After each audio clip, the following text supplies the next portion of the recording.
So you made the point, and I think others have as well. Listen, if you're on the ground in this part of the world, you get it. You know where this conflict began. But if you are just an American watching the news coverage, you don't understand what's really at stake and what really either side wants. Right. Well, the media treats Hamas and particularly within the confines of this conflict, as sort of a political figure.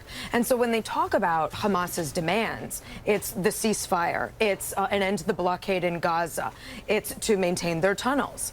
What they don't talk about is Hamas's stated goals, its true objectives, which are the total destruction of Israel and the annihilation of the Jews. Now, that's not subjective. That's not something I'm adding into the story. Fact in the charter. It's stated in their charter, and as recently as this year, last year, political figures from Hamas have said as much. They've not been coy about this being part of their overarching goal. So for media reports to omit that and just talk about the political demands seems like a real glaring example of either bias or a Hamas victory on the PR front. Media malfeasance was, I think, how you put it in the Daily News. Yeah. So you said Israel wants peace, Hamas wants genocide, and yes, we know that Hamas has used civilians as human shields, that they've been storing their weaponry and rockets near mosques and schools. Yeah. But on the flip side, I mean, Israel has been shooting rockets. There have been deaths caused by Israel. It's not just Hamas. Yeah.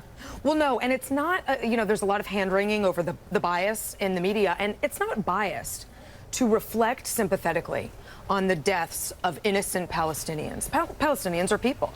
And it's not even bias, I think, to question or challenge Israel's strategy on this.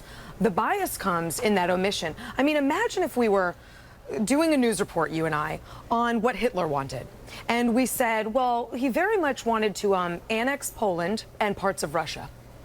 You might say, well, he also... correct, but a little bit more than that. Yeah, you'd say he also wanted to kill a lot of Jews. Yeah. And so to omit that in a report, and it should be stated every time you're talking about Hamas's demands and Hamas's wants, if we're going to be honest, creates this moral equivalency between Israel and Hamas that just doesn't exist. The demands are not morally equal here.